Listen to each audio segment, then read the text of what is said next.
Tangini col piatto stavolta appoggia bene, Piovesan la fa passare e va col sinistro, si era ritagliato lo spazio dal nulla Piovesan. Bella palla subito dentro per Piovesan, il problema di girarsi lo risolve così andando col sinistro. Piovesan gliela deviano fuori, battuto velocemente, appoggio a Piovesan, in 2 tocchi dalla punizione battuta velocemente. Il TD Santa Marinella trova il proprio centravanti, sin qui abbandonato solo in area di rigore, abbandonato anche in questo caso ma dalla difesa avversaria, fa 1-0. Ma col sinistro dentro Sebastianelli vorrebbe andarsi a prendere da solo la palla di ritorno, ma Piovesan è positivo anche quando c'è da difendere in questo avvio e va a mettere palla fuori.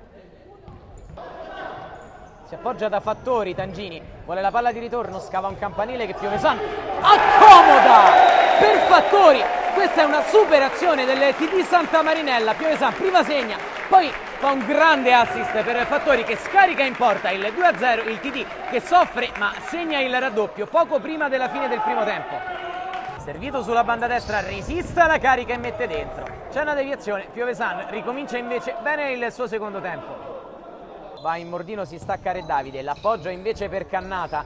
Prova a liberarsi Cannato a posizione convincente stavolta di Tangini che rimane però lì in Mordino, servito in area, miracolo di Aruanno che mette il corpo con coraggio.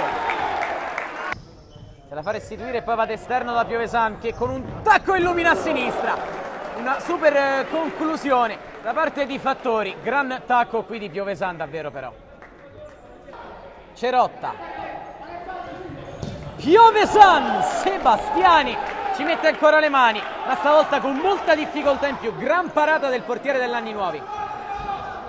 Piovesan, rimane in piedi Sebastianelli, Piovesan la raccoglie, Cerotta non arriva in tempo, ma Piovesan torna sul pallone, fa tutto Marziano Piovesan, recupera palla e indica il numero 9, quello del top player di questo match. Palla all'incrocio, 3-1, TD Santa Marinella.